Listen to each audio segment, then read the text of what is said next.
But this sec, let's go to the business news. Simon is here. Good morning. Simon Carey, thanks very much indeed. Good morning. Is the worst over for the airlines industry? More good news today.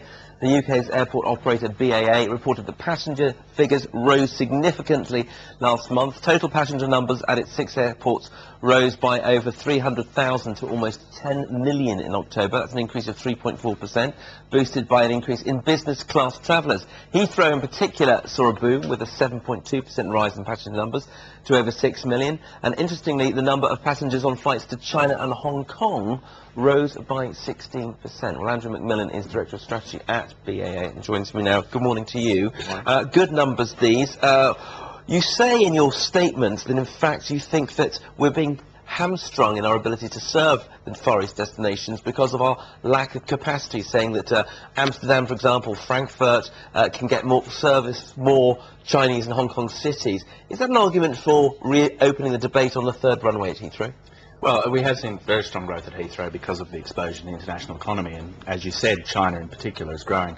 We currently serve 2 cities in China from Heathrow, whereas if you look at Amsterdam, for example, they serve 5.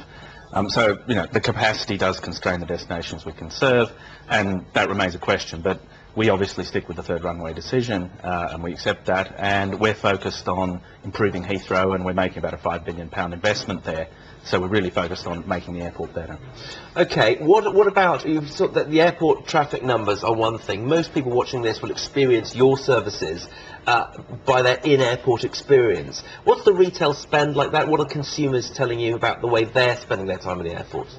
We are seeing growth with retail spend in the airport, and again, a lot of that is driven at Heathrow's exposure to the international economy. So lots of Chinese tourists and tourists from elsewhere around the world coming through and spending in the airport at the moment, yes.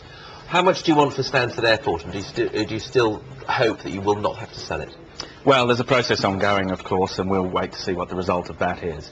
But what you're seeing at Stansted and the other airports is they're more exposed to that UK consumer economy, so there's a different trajectory there from Heathrow. Since the high-profile meeting of Cobra last week, 10 days ago or so, what have been the ongoing communication between BAA and the authorities about a big debate about how effective, how necessary some airport checks are? What's the latest thinking from BAA on that one? Well, we of course continue to work quite closely, as do the airlines and other people in aviation, with the government.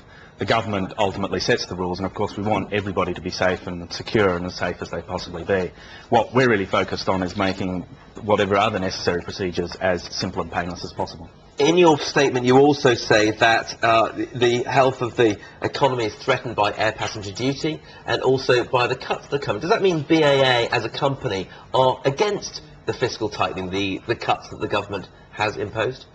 Well, we're seeing growth in our business and in air travel generally, and Heathrow being exposed to a much wider economy than just the UK means that we're really, in a way, in an export business, and therefore not as affected by what's happening in the UK system. All right, Andrew Macmillan, thank you very much indeed. Let's have a quick look at the markets.